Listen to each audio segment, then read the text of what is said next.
one of my sermons, which I mentioned what he did for me. I just wanted to send him a copy. So I write this article to tell Jose Garcia something I've been wanting to tell him for decades. Thank you for saving my life. May this article find you well, my brother.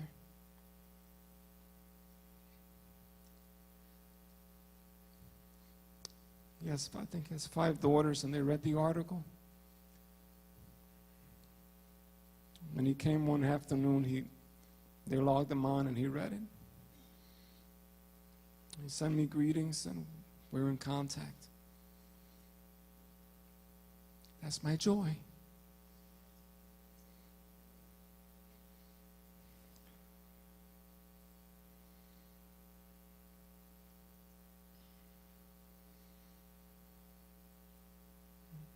It's my joy when I see people that spend time with kids, people that prepare for Sunday school. Sunday school teachers I love.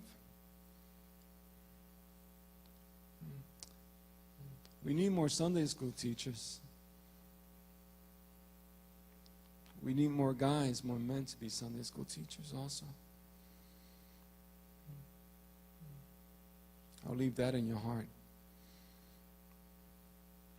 Almighty God involved himself in the context of difficulty because of love.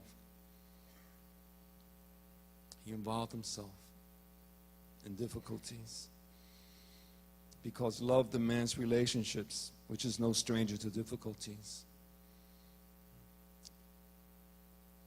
This is how we practice love, how we practice joy in relationships and in difficulties. When I leave this stage, I'm going to go home to loved ones who know my flaws, know them very well. But my loved ones, they invite me to struggle a good struggle. My loved ones invite me to do better, and they do it with honesty. And when they do it with honesty, it's not an attack. It's love. And it's painful to my ego, but I choose joy, so I don't be stuck in pity. Those of you that work with people in need, don't pity people. Have empathy. If you pity people that you're trying to help instead of empathizing, that could be as bad as apathy. Don't paralyze people. Give them the living hope that God gave you. Live in joy, harness joy. So we mentioned remembering and reflecting upon God's impact in our lives as a way of a practice of tenacity. Now we touch upon redirecting and reflecting God's impact as a practice of tenacity. Where do we go after the stop? The psalmist writes in verse 13, "Then I will teach transgressors your ways, and sinners will turn back to you." That's what we do with our joy. We become that type of teacher with our walk and with our talk. I heard a man of God last week, Pastor Dave Gibbons, talk about third culture.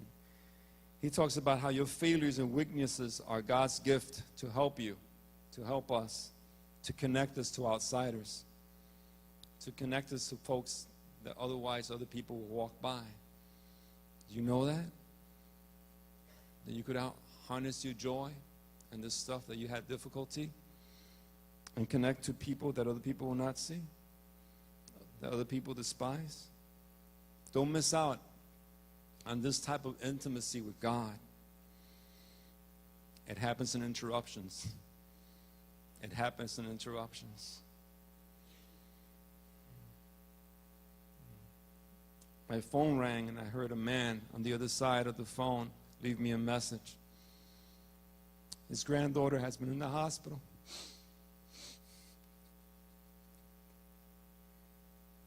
He calls me up and leaves a message. says tears of joy. I know it's been hard. I believe it's been hard. But when you said tears of joy, Jerry, I know that language. Tears of joy. Wow. What's the commotion at the stops? You got people complaining and people celebrating.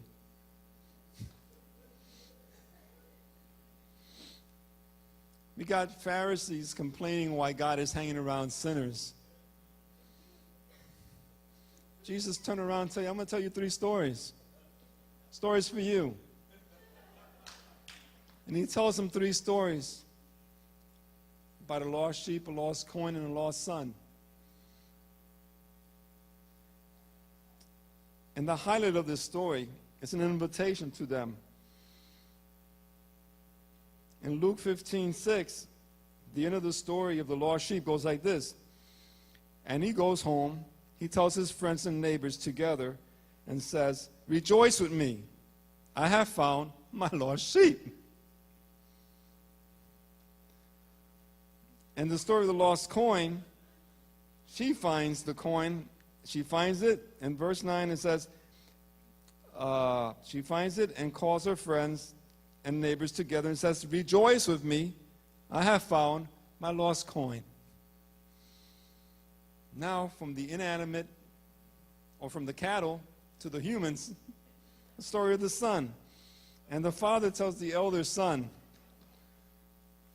this is where I lost it here. Oh, it's not up there. Oh, wait. So it is. He tells him, but we have to celebrate and be glad because this brother of yours was dead and is alive again. He was lost and is found. Rejoice. Rejoice. What are we doing with joy?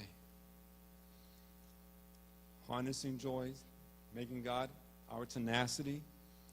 This is how we could teach sinners to turn away from sin. That's what I'm suggesting to you because it's in the scriptures. There's things that are taught, and people are listening to you, your talk. And then there's things that are caught because they're watching your walk.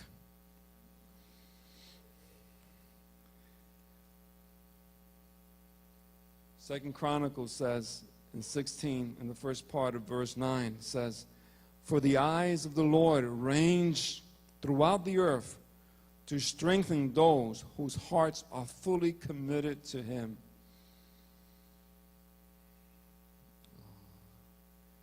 Grant me a willing spirit to sustain me. Then I will teach sinners, transgressors, your ways.